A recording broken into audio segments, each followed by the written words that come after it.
Welcome students. আজ আমরা সুষম তড়িৎ ক্ষেত্রে রাখা কোনো তড়িৎ দ্বিমেরুর উপর ক্রিয়াশীল টর্কের যে রাশিমালা সেই সম্পর্কে আলোচনা করব। অর্থাৎ একটি তড়িৎ দ্বিমেরুকে সুষম তড়িৎ ক্ষেত্রে যদি রাখা হয় তাহলে তার উপর কী পরিমাণ টর্ক কাজ করে তার রাশিমালা আমরা নির্ণয় করব। ধরা যাক এবি একটি তড়িৎ দ্বিমেরু, যার এ বিন্দুতে -q এবং বি বিন্দুতে +q আধান আছে। এক্ষেত্রে তড়িৎ দ্বিমেরুটির দ্বিমেরু ভ্রামক পি তার অভিমুখ হবে এ থেকে বি এর দিকে। এই তড়িৎ দ্বিমেরুটিকে ই প্রাবল্যের একটি সুষম তড়িৎ ক্ষেত্রের সঙ্গে থিটা কোণ করে রাখা আছে। এক্ষেত্রে তড়িৎ দ্বিমেরুটির দৈর্ঘ্য এ বি সমান 2a ধরা যাক। তাহলে তড়িৎ দ্বিমেরুটির দ্বিমেরু ভ্রামকের মান হবে পি সমান হচ্ছে যে কোনো একটি আধান ইন্টু আধান দুটির মধ্যে যে দূরত্ব, অর্থাৎ পি ইন্টু 2a। এটি হচ্ছে তড়িৎ দ্বিমেরুটির দ্বিমেরু ভ্রামকের মান। এখন যেহেতু এই -q এবং +q দুটি বিন্দু আধান ই প্রাবল্যে সুষম তড়িৎ ক্ষেত্রে আছে, +q আধানের উপর যে তড়িৎ বল কাজ করবে তার মান হবে q ইন্টু ই এবং অভিমুখ হবে তড়িৎ প্রাবল্য ই এর দিক বরাবর। অন্যদিকে -q আধানের উপর যে পরিমাণ তড়িৎ বল কাজ করবে তারও মান হবে q ইন্টু ই, কিন্তু এর অভিমুখ হবে তড়িৎ ক্ষেত্রের অভিমুখের বিপরীত। অর্থাৎ দুটি কিউ ই মানের বল এরা পরস্পর সমান, সমান্তরাল, বিপরীতমুখী এবং তাদের ক্রিয়ারেখাও ভিন্ন। সুতরাং এরা এই দুটি বল এখানে একটি দ্বন্দ্বের সৃষ্টি করে। এই দ্বন্দ্ব এই তড়িৎ দ্বিমেরুটিকে ঘুরিয়ে তড়িৎ ক্ষেত্র বরাবর স্থাপন করার চেষ্টা করে। তাহলে এক্ষেত্রে এই দ্বন্দ্বের যে ভ্রামক বা টর্ক, সেই টর্কের মান কি হবে? আমরা জানি যে কোনো একটি বলের মান এবং বল দুটির ক্রিয়ারেখার মধ্যে যে লম্ব দূরত্ব তাদের গুণফল। এক্ষেত্রে দুটি বলের ক্রিয়ারেখার মধ্যে লম্ব দূরত্ব যদি আমরা এই বিন্দুটিকে সি নাম দিই তাহলে সেটি হবে বিসি। এটি হচ্ছে এই দুটি কিউ ই মানের যে বল তাদের মধ্যবর্তী লম্ব দূরত্ব। এখন ত্রিভুজ এ বি সি থেকে, যেহেতু এটি একটি সমকোণী ত্রিভুজ, ত্রিভুজ এ বি সি থেকে আমরা লিখতে পারি বিসি সমান হচ্ছে এ বি সাইন থিটা। এখন এ বি মানে হচ্ছে তড়িৎ দ্বিমেরুটির দৈর্ঘ্য, অর্থাৎ বিসি সমান হচ্ছে 2a সাইন থিটা। আমরা তড়িৎ দ্বিমেরুটির দৈর্ঘ্য ধরেছিলাম 2a। সুতরাং তড়িৎ দ্বিমেরুটির উপর যে টর্ক কাজ করে সেই টর্কের মান যদি আমরা টাউ লিখি তাহলে টাউ সমান হচ্ছে কিউ ই ইন্টু বিসি, অর্থাৎ এই বল দুটির মধ্যে লম্ব দূরত্ব, বা আমরা পাচ্ছি টাউ সমান হচ্ছে q E into 2a sine theta. এখন কিউ ইন্টু 2a এই মানটি হচ্ছে পি এর সঙ্গে সমান, কারণ এটি হচ্ছে তড়িৎ দ্বিমেরুটির দ্বিমেরু ভ্রামক। সুতরাং আমরা লিখতে পারি টাউ সমান হচ্ছে কিউ ইন্টু 2a ই সাইন থিটা, বা আমরা লিখতে পারি টাউ সমান হচ্ছে পি ই সাইন থিটা। এটি হচ্ছে ওই তড়িৎ দ্বিমেরুটির উপর ক্রিয়াশীল টর্কের রাশিমালা।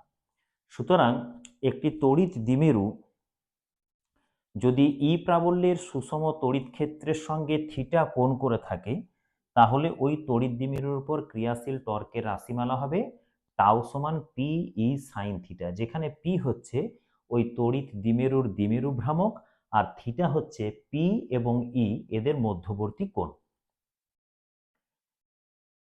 এখন এই সমীকরণ অনুযায়ী যদি তড়িৎ দ্বিমেরুটি তড়িৎ ক্ষেত্রের সমান্তরালে থাকে, অর্থাৎ বহিস্থ তড়িৎ ক্ষেত্র প্রাবল্যের অভিমুখ যেদিকে তড়িৎ দ্বিমেরু ভ্রামকের অভিমুখ যদি সেদিকেই হয় তাহলে সেক্ষেত্রে থিটা সমান হবে 0 ডিগ্রি এবং আমরা ক্রিয়াশীল টর্ক টাউ সমান পাবো পি ই সাইন 0 ডিগ্রি, অর্থাৎ এটি হবে 0। অর্থাৎ সেক্ষেত্রে তড়িৎ দ্বিমেরুর উপর কোনো টর্ক কাজ করবে না।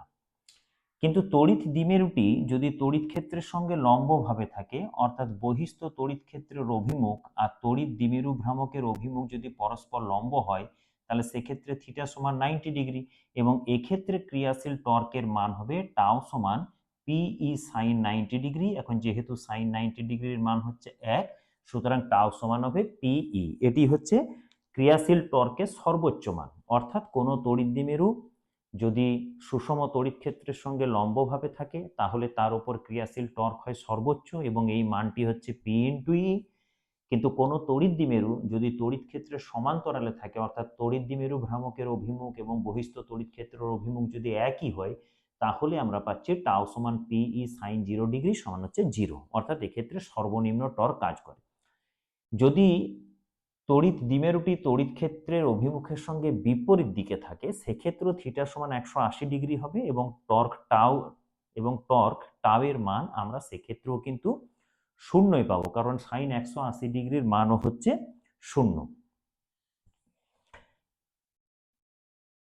সুতরাং একটি তড়িৎ দ্বিমেরু যদি সুষম তড়িৎ ক্ষেত্রে রাখা হয় তাহলে সেই তড়িৎ দ্বিমেরুর উপর কি পরিমাণ টর্ক কাজ করে তার রাশিমালা আমরা নির্ণয় করলাম।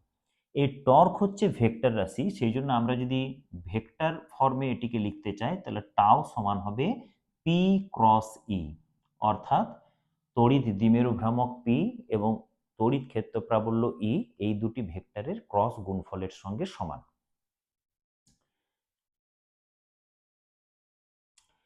এখন আমরা যদি এই তড়িৎ দ্বিমেরুটিকে আরো ডি থিটা কোণে ঘোরাতে চাই তাহলে আমাদেরকে এই টর্কের বিরুদ্ধে কিছু কাজ করতে হবে। ধরা যাক এই তড়িৎ দ্বিমেরুটিকে আমরা আরো ডি থিটা কোণে ঘোরাতে চাইছি। সেক্ষেত্রে আমাদেরকে যে কার্য করতে হবে ডি ডাব্লিউ সমান হচ্ছে টাও ইন্টু ডি থিটা। সুতরাং আমি যদি একটি তড়িৎ দ্বিমেরুকে থিটা 0 কোণ থেকে থিটা কোণে ঘোরাতে চাই তাহলে আমাদেরকে যে কার্য করতে হবে সেটি হবে ডাব্লিউ সমান হচ্ছে ইন্টিগ্রেশন ডি ডাব্লিউ সমান হচ্ছে ইন্টিগ্রেশন থিটা 0 টু থিটা টাও ডি থিটা। এখন ইতিমধ্যেই আমরা তড়িৎ দ্বিমেরুর উপর ক্রিয়াশীল টর্ক টাও এর মান কি হবে আমরা নির্ণয় করেছি, টাও সমান হচ্ছে পিই সাইন থিটা। সুতরাং সেই মানটি যদি আমরা বসিয়ে দিই তাহলে ডাব্লিউ সমান আমরা পাচ্ছি integration theta 0 to theta P sine theta d theta, বা আমরা পাচ্ছি ডাব্লিউ সমান হচ্ছে P integration sine theta d theta from theta 0 to theta, বা আমরা পাচ্ছি ডাব্লিউ সমান হচ্ছে P minus cos theta from theta 0 to theta. অর্থাৎ ডাব্লিউ সমান হবে পিই, এখানে আমরা পাচ্ছি minus cos theta plus cos theta 0, বা আমরা লিখতে পারি ডাব্লিউ সমান হচ্ছে P cos theta 0 minus cos theta. তাহলে এটি হচ্ছে যে একটি তড়িৎ দ্বিমেরুকে যার দ্বিমেরু ভ্রামক পি একটি সুষম তড়িৎ ক্ষেত্র ইতে প্রথমে থিটা 0 কোণে রাখা ছিল, সেখান থেকে এটিকে ঘুরিয়ে থিটা কোণে স্থাপন করার জন্য আমাদেরকে যে পরিমাণ কার্য করতে হয়, এই যে কৃতকার্য, এই কৃতকার্য এই সংস্থাটির মধ্যে তড়িৎ স্থিতিশক্তি হিসাবে সঞ্চিত হয়। অর্থাৎ এই তড়িৎ দ্বিমেরু এবং বহিস্থ তড়িৎ ক্ষেত্রের যে তড়িৎ স্থিতিশক্তি সেটি রাশিমালা হচ্ছে ডাব্লিউ সমান P cos theta 0 minus cos theta, যেখানে আমরা একটি সুষম তড়িৎ ক্ষেত্রে কোনো তড়িৎ দ্বিমেরুকে থিটা 0 কোণ থেকে থিটা কোণে ঘোরানো হয়েছে। এখন তড়িৎ দ্বিমেরুর প্রাথমিক যে স্থিতিশক্তি তড়িৎ স্থিতিশক্তি এটি যদি শূন্য ধরা হয়, সেটি কখন হতে পারে যদি এরকম হয় যে ধরা যাক বহিস্থ তড়িৎ ক্ষেত্র ই এর সঙ্গে লম্বভাবে একটি তড়িৎ দ্বিমেরু অবস্থিত ছিল, অর্থাৎ আমরা এখানে থিটা 0 কোণটিকে 90 ডিগ্রি ধরেছি, তাহলে সেক্ষেত্রে আমরা যে কৃতকার্য বা তড়িৎ স্থিতিশক্তির যে রাশিমালা পাচ্ছি সেটি হচ্ছে পিই কস 90 ডিগ্রি মাইনাস হচ্ছে কস থিটা। অর্থাৎ আমরা ধরে নিয়েছি যে তড়িৎ দ্বিমেরুটি প্রাথমিকভাবে তড়িৎ ক্ষেত্রের সঙ্গে লম্বভাবে অবস্থিত ছিল, সেখান থেকে এই তড়িৎ দ্বিমেরুটিকে থিটা কোণে ঘোরানো হয়েছে, অর্থাৎ তড়িৎ ক্ষেত্রের সঙ্গে এর যে কোণ সেটিকে থিটা করা হয়েছে। সুতরাং আমরা পাচ্ছি ডাব্লিউ সমান হচ্ছে মাইনাস পিই কস থিটা। অর্থাৎ কোনো তড়িৎ দ্বিমেরুকে তড়িৎ ক্ষেত্রের সঙ্গে লম্ব অবস্থান থেকে যদি আমরা তড়িৎ ক্ষেত্রের সঙ্গে থিটা অবস্থানে নিয়ে যাই বা ঘোরাই, তাহলে আমাদেরকে যে কার্য করতে হবে তার মান হবে -PE cos থিটা, এবং এটি হচ্ছে ওই তড়িৎ দ্বিমেরুর সঞ্চিত তড়িৎ স্থিতিশক্তির রাশিমালা, অর্থাৎ ইউ সমান হচ্ছে -PE cos থিটা।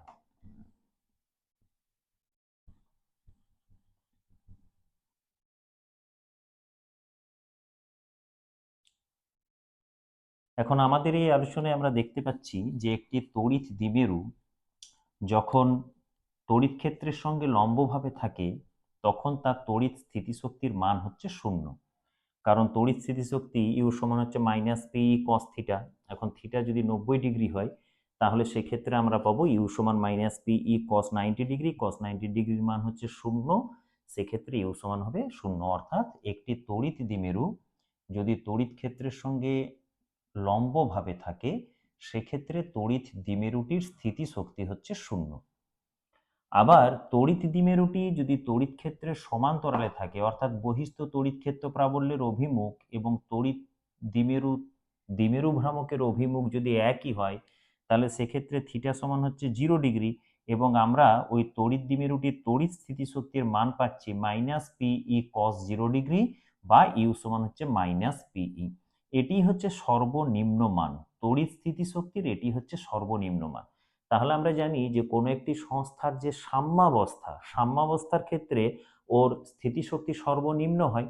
এই কারণে একটি তড়িৎ দ্বিমেরু যখন তড়িৎ ক্ষেত্র বরাবর যখন অ্যালাইন থাকে, অর্থাৎ তড়িৎ ক্ষেত্র বরাবর যখন তড়িৎ দ্বিমেরুটিকে রাখা হয় বা তড়িৎ দ্বিমেরু ভ্রামকের অভিমুখ আর তড়িৎ ক্ষেত্রের অভিমুখ যখন একই হয়, সেক্ষেত্রে তড়িৎ দ্বিমেরুর স্থিতিশক্তি হয় সর্বনিম্ন, এবং এটি হচ্ছে ওই তড়িৎ দ্বিমেরুর সাম্যাবস্থান। অর্থাৎ একটি সুষম তড়িৎ ক্ষেত্রে একটি তড়িৎ দ্বিমেরু ভ্রামকের অভিমুখ যদি তড়িৎ ক্ষেত্রের অভিমুখের সঙ্গে একই হয় তাহলেই তড়িৎ দ্বিমেরুটি সাম্যাবস্থায় থাকবে। তাহলে এক্ষেত্রে তড়িৎ স্থিতিশক্তির মান হচ্ছে -PE, এটি সর্বনিম্ন। এখানে তড়িৎ স্থিতিশক্তির মান হচ্ছে ইউ সমান 0, এটি কিন্তু -PE এর থেকে বড়। আবার যদি এরকম হয় যে আমরা কোনো তড়িৎ দ্বিমেরুকে তড়িৎ ক্ষেত্রের বিপরীত দিক বরাবর যদি রাখি, যদি এরকম হয় যে তড়িৎ ক্ষেত্র প্রাবল্যের অভিমুখ এই দিক বরাবর এবং তড়িৎ দ্বিমেরুটিকে রাখা হয়েছে যাতে করে তার তড়িৎ দ্বিমেরু ভ্রামকের অভিমুখ হয় তড়িৎ ক্ষেত্রের বিপরীত দিকে, তাহলে সেক্ষেত্রে থিটা সমান 180 ডিগ্রি হবে, এবং আমরা ইউ সমান পাচ্ছি -PE cos 180 ডিগ্রি। cos 180 ডিগ্রির মান হচ্ছে -1, অর্থাৎ ইউ সমান হচ্ছে +PE। অর্থাৎ এক্ষেত্রেও তড়িৎ স্থিতিশক্তির মান কিন্তু -PE এর থেকে বেশি, অর্থাৎ এটিও কিন্তু তড়িৎ দ্বিমেরুর জন্য সাম্যাবস্থান নয়। আমরা এখন একটি গাণিতিক সমস্যার সমাধান করব, যেখানে বলা আছে 0.2 কুলম্ব মিটার দ্বিমেরু ভ্রামক বিশিষ্ট একটি তড়িৎ দ্বিমেরুকে 30 ডিগ্রি থেকে 60 ডিগ্রি কোণে ঘোরাতে কি পরিমাণ কার্য করতে হবে? বহিস্থ সুষম তড়িৎ ক্ষেত্রের মান 5 নিউটন পার কুলম্ব। এক্ষেত্রে তড়িৎ দ্বিমেরু ভ্রামক দেওয়া আছে 0.2 কুলম্ব মিটার, সুতরাং আমরা লিখব পি এর মান হচ্ছে 0.2 কুলম্ব মিটার। আচ্ছা, এখানে তড়িৎ দ্বিমেরুটি প্রাথমিকভাবে তড়িৎ ক্ষেত্রের সঙ্গে 30 ডিগ্রি কোণ করেছিল, অর্থাৎ থিটা 0 সমান হচ্ছে এখানে আমাদের 30 ডিগ্রি, এবং পরে সেটি তড়িৎ ক্ষেত্রের সঙ্গে 60 ডিগ্রি কোণ করে, অর্থাৎ থিটা সমান হচ্ছে এখানে আমাদের 60 ডিগ্রি, এবং বহিস্থ সুষম তড়িৎ ক্ষেত্রের মান ই সমান হচ্ছে 5 নিউটন পার কুলম্ব, অর্থাৎ 5 নিউটন পার কুলম্ব। এক্ষেত্রে একটি তড়িৎ দ্বিমেরুকে সুষম তড়িৎ ক্ষেত্রে থিটা 0 কোণ থেকে থিটা কোণে ঘোরানোর জন্য যে কৃতকার্যের রাশিমালা সেটি হলো W সমান PE cos theta 0 minus cos theta. সুতরাং আমাদের এখানে পি হচ্ছে 0.2 কুলম্ব মিটার, ই হচ্ছে 5 নিউটন পার কুলম্ব, এবং cos থিটা 0 অর্থাৎ থিটা 0 হচ্ছে 30 ডিগ্রি, তাহলে cos 30 degree minus cos 60 degree.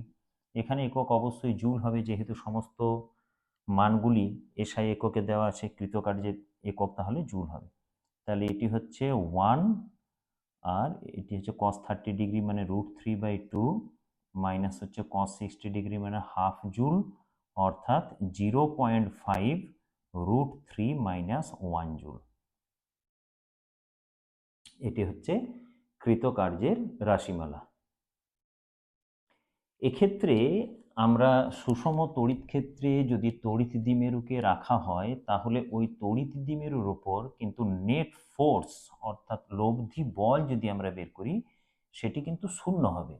কারণ একটি তড়িৎ দ্বিমেরুর দুটি আধানের ওপর দুটি সমান্তরাল এবং বিপরীতমুখী বল ক্রিয়া করে। যেমন আমরা আগের উদাহরণেই বললাম যে ই প্রাবল্যের একটি সুষম তড়িৎ ক্ষেত্রে যদি একটি তড়িৎ দ্বিমেরুকে রাখা হয়, যার এখানে প্লাস কিউ আধান এখানে মাইনাস কিউ আধান আছে, তাহলে মাইনাস কিউ আধানের উপর এই অভিমুখে অর্থাৎ তড়িৎ ক্ষেত্রের বিপরীত অভিমুখে ক্রিয়াশীল বল হবে কিউই, এবং প্লাস কিউ আধানের উপর তড়িৎ ক্ষেত্রের অভিমুখে ক্রিয়াশীল বল হবে কিউই। তাহলে এক্ষেত্রে তড়িৎ দ্বিমেরুটির উপর ক্রিয়াশীল যে নেট ফোর্স এফ নেট, সেটি কিন্তু কিউই মাইনাস কিউই সমান কত হবে? শূন্য হবে। অর্থাৎ সুষম তড়িৎ ক্ষেত্রে যখন কোনো তড়িৎ দ্বিমেরুকে রাখা হয়, তখন তড়িৎ দ্বিমেরুটির উপর ক্রিয়াশীল নেট ফোর্স বা লব্ধি বল কিন্তু শূন্য হবে। অর্থাৎ এক্ষেত্রে শুধুমাত্র ওর উপর কি কাজ করবে? একটি টর্ক কাজ করবে। কিন্তু তড়িৎ ক্ষেত্র যদি অসম হয়, অর্থাৎ বিভিন্ন বিন্দুতে তড়িৎ ক্ষেত্রের মান যদি বিভিন্ন হয়, বা অভিমুখ যদি বিভিন্ন হয়, বা দুটোই যদি আলাদা আলাদা হয়, তাহলে সেক্ষেত্রে কিন্তু তড়িৎ দ্বিমেরুর উপর টর্ক এবং নেট ফোর্স দুটোই কাজ করবে। যেমন আমাদের এই উদাহরণে আমরা যদি ধরে নিতাম যে এটি একটি অসম তড়িৎ ক্ষেত্র এবং এই বিন্দুতে তড়িৎ ক্ষেত্রের মান হচ্ছে E2, তাহলে এই আধানটির উপর ক্রিয়াশীল বল হতো QE2, এবং এই বিন্দুতে যদি তড়িৎ ক্ষেত্রের মান হতো E1, তাহলে এই আধানটির উপর ক্রিয়াশীল বল হতো QE1। তাহলে সেক্ষেত্রে কিন্তু নেট ফোর্স কি হতো? QE1 ডিফারেন্স E2, E1 বা E2 যেটি বড় হবে, সেক্ষেত্রে আমরা পেতাম F নেট সমান Q into E1 difference E2। অর্থাৎ এক্ষেত্রে তড়িৎ দ্বিমেরুটির উপর টর্ক এবং নেট ফোর্স দুটোই কাজ করবে যদি কোনো তড়িৎ দ্বিমেরুকে অসম তড়িৎ ক্ষেত্রে রাখা হয়। কিন্তু তড়িৎ দ্বিমেরুকে যদি সুষম তড়িৎ ক্ষেত্রে রাখা হয়, তাহলে তার উপর কেবলমাত্র টর্ক কাজ করবে, কোনো লব্ধি বল কাজ করবে না, এবং এর ফলে ওই তড়িৎ দ্বিমেরুটিতে ঘূর্ণন সৃষ্টি হবে এবং তড়িৎ দ্বিমেরুটি তার তড়িৎ দ্বিমেরু ভ্রামককে তড়িৎ ক্ষেত্রের অভিমুখে করার চেষ্টা করবে।